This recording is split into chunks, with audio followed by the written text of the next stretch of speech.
Hola, ¿qué tal? El tema de hoy en Campo Psicoanalítico será la antifilosofía. ¿Qué es y cómo se relaciona, por ejemplo, con la teoría del significante? Primero que nada, vamos a aclarar que la antifilosofía, el término antifilosofía, no es un término que fue acuñado por Lacan, sino más bien fue tomado por él. El término yace más o menos del siglo XVIII, surge para referirse a las personas que están en contra de los filósofos del iluminismo, para manifestarse en contra de Dios o bien de la verdad que se pensaba absoluta en ese momento. Se oponían a través de la razón en contra básicamente de la verdad establecida. A lo largo del tiempo este término se va transformando y autores como Groys, no sé si lo pronuncio muy bien, nos comenta sobre el giro antifilosófico lo siguiente. Es como lo que ya no opera por medio de la crítica, sino por medio de consignas, órdenes, y lo que se ordena es transformar el mundo en lugar de explicarlo. Es decir, si la filosofía se había propuesto como fin el criticar desde una actitud positiva, contemplativa, como estrategia para alcanzar la verdad, ahora tiene como razón de ser actuar en el mundo directamente, cambiarlo de manera activa. En fin, podemos ir pensando más o menos intuitivamente que antifilosofía querría decir como anti, el prefijo de anti, como en contra de, ¿no? En contra de algo. Pero por otro lado podríamos pensar lo siguiente. Si pensamos el anticristo, no es que haya alguien que está en contra de Cristo, sino más bien es que habrá alguien o hay alguien que se va a poner en el lugar de, es decir, ocupar el lugar. De forma análoga y tal como lo plantea Lacan de alguna manera, la antifilosofía vendría a ponerse en el lugar o ocupar el lugar de la filosofía. No oponerse a ella, sino más bien ocupar su lugar en ciertas ocasiones. Pensadores como Alain Badiou, ¿no? Han de alguna manera estudiado y reconstruido el término de antifilosofía y él, por ejemplo, podríamos pensar en algunos textos seminarios que brindó, que sería básicamente el que dio de Nietzsche, ¿no? Sobre la antifilosofía y Nietzsche, antifilosofía y Wittgenstein, y también, para culminar de alguna manera, menciona la antifilosofía y Lacan. Investigando un poco sobre el tema podemos encontrar básicamente, seguramente habrá más, pero al menos las que podemos encontrar a primera instancia serían tres formas de pensar la antifilosofía. Estas tres formas de alguna manera se agruparían de la siguiente manera. Por un lado, la filosofía como el discurso amo, por eso el psicoanálisis estaría en contra de la filosofía, porque se coloca como discurso amo. La segunda sería el correlato filosófico entre el ser y el pensar. Y la tercera, de alguna manera, sería la diferencia que se establece entre verdad y conocimiento, de las cuales tomaremos la segunda, el correlato filosófico entre el ser y el pensar. Badiou, al respecto del tema, en el texto que ya habíamos mencionado, que es Antifilosofía de Lacan, nos va comentando que el objeto de la antifilosofía no es antagonizar a la filosofía, como ya habíamos comentado brevemente, sino situarse en una posición distinta. Y nos comenta lo siguiente. Los analistas deben leer la filosofía, pero ponerla a prueba bajo la ley fundamental del discurso analítico, y así leerla para no entrar en la filosofía, sino para escapar de ella. Para escapar de ella. Esto implica justamente que los psicoanalistas o el psicoanálisis no hace filosofía, o no tendría que hacer filosofía. En el seminario 11, Jacques Alain Miller hace un comentario o hace una pregunta muy puntual a Lacan, que sería ¿cuál es su ontología? Es una pregunta bastante interesante que el mismo Lacan trata de ir contestando tal vez a lo largo de todos los seminarios, ¿no? Justamente, ¿quién se pregunta hoy por la ontología, perdón? ¿Quién hoy piensa en el ser? ¿Quién hoy piensa en el estudio del ser? ¿Con qué ser trabaja un psicólogo? ¿Con qué ser trabaja un médico? ¿No? ¿Un biólogo? ¿Ellos se preguntan por el ser? Regularmente, ninguno de nosotros nos preguntamos eso. ¿Con qué ser trabajamos? Y en realidad es una pregunta que no pasa casi por ninguna de las disciplinas, salvo por la filosofía. Generalmente damos por sentado el ser, pero ¿de qué ser estamos hablando en realidad, no? ¿Cuál es ese ser que damos por sentado si no es el ser aristotélico? ¿Cuál es ese ser que damos por sentado si no es el ser de la metafísica aristotélica? Podemos pensarlo con frases que se repiten una y otra vez, que lo hacemos en nuestra cotidianidad y tal vez o nos las han dicho o nosotros la hemos dicho a alguien. Por ejemplo, sé tú mismo. Amor propio, ¿no? La idea del amor propio, lo que de verdad quieres, lo que tú quieres en el fondo, incluso lo podemos pensar en psicoanálisis, el yo autónomo, ¿no? O el núcleo de nuestro ser.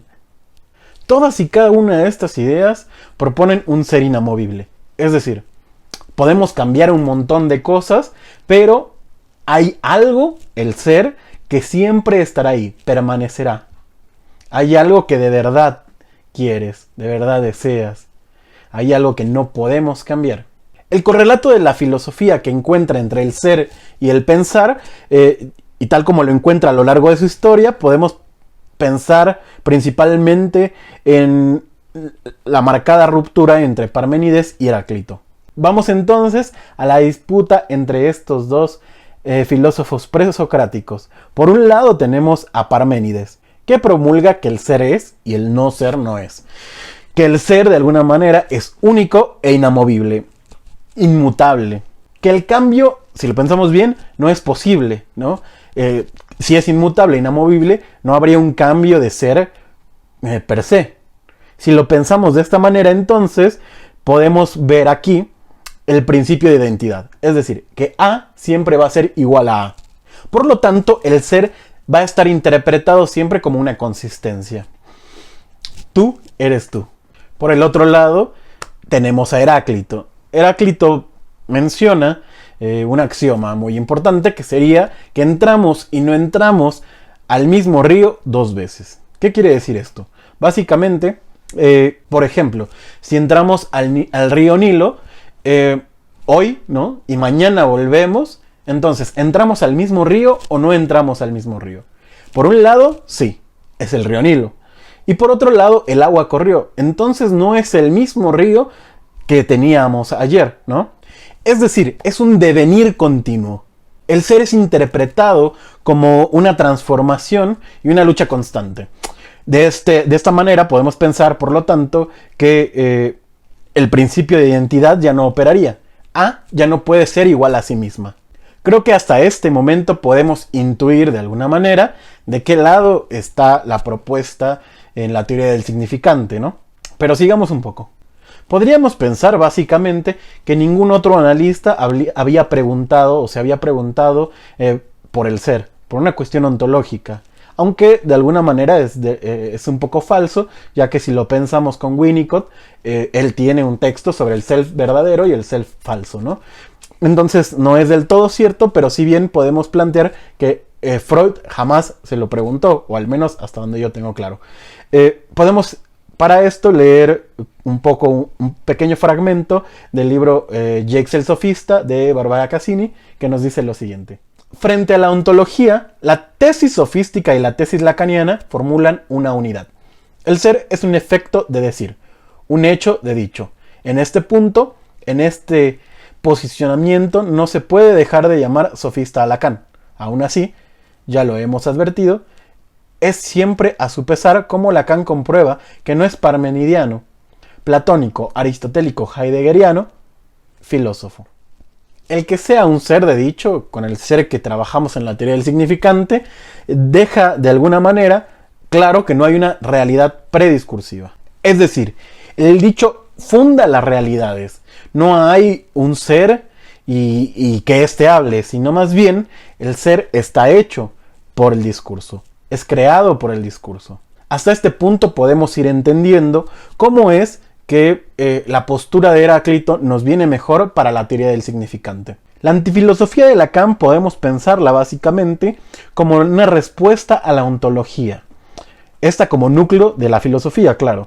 Pero si pensamos lo que dijimos en un inicio, que el anti no es algo que solo esté en contra de, sino es algo que se va a posicionar en lugar de, ¿qué ontología vendría a tomar el lugar de esta ontología que ya sabemos, ¿no?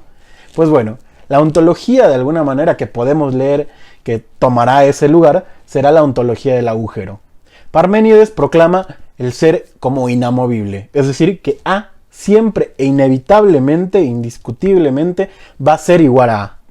Es decir, una cosa significa algo. Pero como ya mencionamos en la teoría del significante, un significante por sí solo no podrá significar absolutamente nada.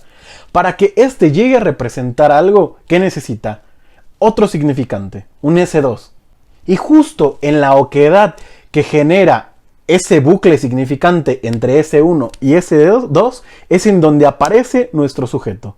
Ese sujeto podemos pensarlo ¿entre qué? Entre dos significantes. Y nace de ese bucle. Entonces podríamos pensar que ese ser nace a través de una articulación significante.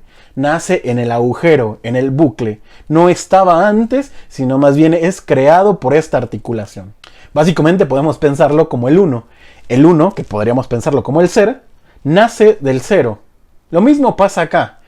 El sujeto nace de una articulación significante. El sujeto se encuentra entre los significantes. Es y no es a la vez. Es intervalar. Es un ser intervalar. Está en un tiempo lógico. ¿Qué quiere decir esto? Que está en una estructura dialéctica entre el S1 y el S2. Entre este encuentro de S1 y S2 se produce de manera evanescente nuestro sujeto.